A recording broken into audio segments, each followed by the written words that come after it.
Cyber నేరగాళ్ళు ఎంత అరాచకంగా వ్యవహరిస్తున్నారో అని చెప్పుకోవడానికి మనం ఈ నవంబర్ నెల కనుక మనం చూసినట్లయితే రష్మిక కానీ, కత్రినా కైఫ్ కానీ, మన ప్రధానమంత్రి మోడీ కానీ వీళ్ళ ముగ్గురికి సంబంధించిన ఫోటోలు కూడా చాలా నీచాతి నీచంగా చూపించారు వాళ్ళు చూపించడానికి. అంటే వాళ్ళ పరిస్థితి అలా ఉంటే సాధారణ మహిళల పరిస్థితి అయితే చాలా ఆందోళనకరంగానే ఉందని చెప్పుకోవచ్చు. కొంతమంది ప్రేమికులు ఉంటారు. తన ప్రేమికురాలి ఫోటోని ఆయన చాలా నీచాతి నీచంగా న్యూడ్గా చూపిస్తూ వాళ్ళకు వ్యక్తిగతంగా టార్చర్ చేయడం, ఆమె ఎవరికి చెప్పుకోలేక మదనపడి ఆత్మహత్యలు చేసుకోవడం సంఘటనలు చాలానే జరుగుతున్నాయి. అంటే ఇలాంటి సంఘటన ఎదురైనప్పుడు ఏం చేయాలి? పోలీస్ స్టేషన్కు వెళ్ళాలా? వెళ్తే ఎంత టైం పడుతుంది, పరువు పోతుంది అనే ఒక బాధ ఉంటుంది ఆ అమ్మాయికి. అలాంటి వాళ్ళు ఎలా చేయాలి? అంటే ఈ సమస్య నుంచి ఎలా బయటపడాలి? తనకు సంబంధం లేని వ్యక్తి, అంటే తనతో గతంలో పరిచయం ఉన్న వ్యక్తి తన ఫోటోని వాడుకొని దాన్ని నేకెడ్గా అంటే బట్ట లేకుండా చూపిస్తే ఎలా ఉంటుంది? అంటే అలాంటి ఫోటోలను డిలీట్ చేయడానికి ఏమైనా అవకాశాలు ఉన్నాయా అనే విషయాన్ని మనం అరవింద్తో మాట్లాడదాం. అరవింద్, అలాంటి అవకాశం ఏమైనా ఉంటుందా? చాలామంది గతంలో ప్రేమికులుగా ఉంటారు, వాళ్ళ మధ్య బ్రేకప్ వస్తుంది, కానీ వాడు టార్చర్ చేస్తుంటాడు. కేవలం అబ్బాయిలే కాదు, అమ్మాయిలు కూడా, కొంతమంది అబ్బాయిలు కూడా టార్చర్ చేస్తుంటారు. అలాంటి వాళ్ళకి ఏమన్నా అవకాశం ఉందా సోషల్ మీడియాలో ఉన్న ఫోటోల్ని తొలగించడానికి? సో ఉంది సార్. మెయిన్లీ సైబర్ క్రిమినల్స్ అనే కాకుండా రివెంజ్ పోర్న్. సో దీని రివెంజ్ పోర్న్తోని సో ఇంతకుముందు రిలేషన్షిప్లో ఉండి ఇప్పుడు సమ్ రీజన్స్ వల్ల మళ్ళీ బ్రేకప్ అవ్వడం, విడిపోవడం వల్ల, లేదా డివోర్స్ తీసుకున్న హస్బెండ్ అండ్ వైఫ్, సో ఇంతకుముందు కలిసి దిగిన ఫొటోస్ వాళ్ళు మళ్ళీ పబ్లిక్ చేయడం, సో ఇటువంటి దాఖలలో అమ్మాయిలు ఎక్కువ హరాస్మెంట్కి గురవుతున్నారు. కొంతమంది ఫైనాన్షియల్ కూడా చేస్తారు, ఇదే టూల్ని వాడుకుని చేస్తున్నారు. సో అమ్మాయి అసలు పోలీస్ స్టేషన్కి వెళ్దామన్న భయం, లేదా వెళ్తే ఏమనుకుంటారు, ఇంట్లో చెప్పుకున్న ఫాదర్తోనో, హస్బెండ్తోనో, బ్రదర్తోనో, ఎవరితోనో మళ్ళీ ఏం ఇష్యూ వస్తుందనో, లేదా బయటికి వెళ్ళలేక ఇట్లా చాలా ఇబ్బందులు పడుతున్నారు సార్. సో ఆ ఫోటో అసలు జెన్యూనా, లేదా అసలు కావాలని దిగిందా, లేదా మార్ఫింగ్ చేశారా, అసలు ఏం జరిగింది అమ్మాయి కూడా ఐడెంటిఫై చేయలేకపోతుంది. ఒక ఏ టూల్తోని ఒక అమ్మాయిని, ఒక కరెక్ట్గా జెన్యూన్గా ఉన్న అమ్మాయి ఫోటోని మార్ఫింగ్ చేస్తే అసలు ఇది నేను దిగానొచ్చు ఇంతకుముందు అనే సందేహం అమ్మాయికే కలుగుతుంది. అంత అడ్వాన్స్ టూల్స్ ఉన్నాయి సార్.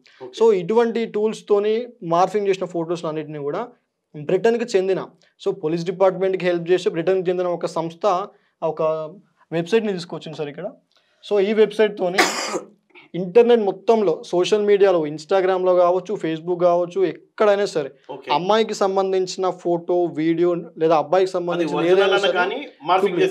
ఏదైనా సరే ఒక న్యూడ్ ఫోటో ఉంది. Yes sir. ఆ ఫొటోస్ని ఇక్కడ చూసుకుంటే స్టాప్ ఎన్సీఎల్ సార్, ఇది స్టాప్ NCIA.org. సో ఇది బ్రిటన్కి చెందిన వెబ్సైట్ సార్. వీళ్ళు ఏం చేశారంటే ఎక్కడైనా సరే ఒక న్యూడ్ ఫోటో వచ్చింది, మీకు సంబంధించిన హరాస్మెంట్ జరుగుతుంది, మీ ఫోటోని డిలీట్ చేయాలనుకున్నా, మీ వీడియోని మార్ఫింగ్ వీడియో డిలీట్ చేయాలి అనుకుంటే, సో ఇక్కడ క్రియేట్ యువర్ కేస్ అని ఉంది సార్. ఈ వెబ్సైట్ ఓపెన్ చేసిన తర్వాత క్రియేట్ యువర్ కేస్ దగ్గర సో ఇందులో మన కేసు అనేది మనం ఫైల్ చేసుకోవచ్చు.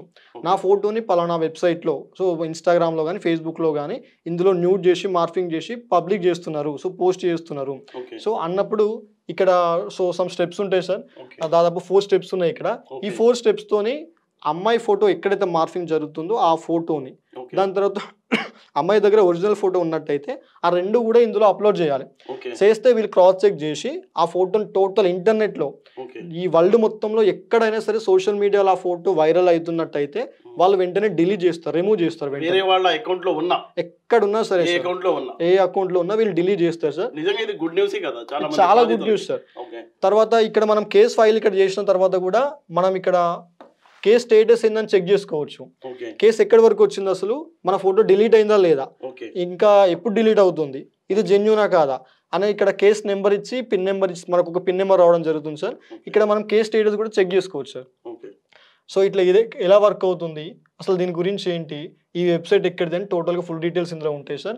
ఇది అమ్మాయిలకైతే చాలా మంచి వెబ్సైట్ సార్. ఈ వెబ్సైట్ని ప్రతి అమ్మాయి కూడా బుక్ మార్క్ చేసుకోవాలి, ప్రతి అమ్మాయి సేవ్ చేసుకోవాలి. Stop NCIA.org. సో ఈ వెబ్సైట్ నుంచి ఎటువంటి మార్ఫింగ్ సో ఈరోజు మనకే జరగకపోవచ్చు. Yes sir. అంటే ఈరోజు అంటే అమ్మాయిలకే అని కాదు సార్, ప్రతి కామన్ మ్యాన్ చేసుకోవాల్సిందే. ఈ వెబ్సైట్ని సేవ్ చేసుకొని పెట్టుకోవాల్సింది, ఈ వెబ్సైట్ని గుర్తుపెట్టుకోవాలి.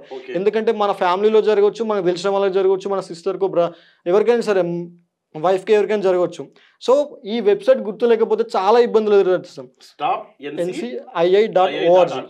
సో ఈ వెబ్సైట్ కనుక ఒకటి సేవ్ చేసుకొని లైఫ్లో ఎప్పుడైనా సరే మనకి సంబంధించిన ఫోటోలు వైరల్ అవుతున్నప్పుడు, మనకు సంబంధం లేని ఫోటోస్ మార్ఫింగ్ జరుగుతున్నప్పుడు ఈ వెబ్సైట్లో కనుక అప్లోడ్ చేసుకొని ఇక్కడ కేసు ఫైల్ చేసినట్టయితే వెంటనే ఆ ఫోటోస్ అనేవి డిలీట్ అయిపోతాయి. సో ఒకవేళ కంప్లైంట్ చేయలేము, స్టేషన్కి వెళ్ళలేము, సో ఇదంతా ఎవరు చేశారో మాకు ఇబ్బందిగా ఉన్నప్పుడు ఈ విధంగా మనం సాల్వ్ చేసుకోవచ్చు సార్.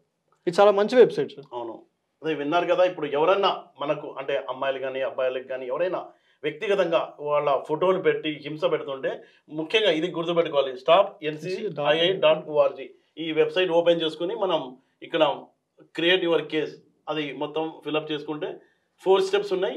ఈ 4 స్టెప్స్ ద్వారా మన సమస్యని టోటల్గా పరిష్కరించుకోవచ్చు. కేవలం ఇక్కడ ఈ సర్వర్లోనే కాదు, అది ఎంతమందికి షేర్ చేసి ఉన్నా అన్నింట్లో నుంచి కూడా ఆ ఫోటోలు డిలీట్ అయిపోతున్నాయని అరవింద్ చెప్తున్నారు.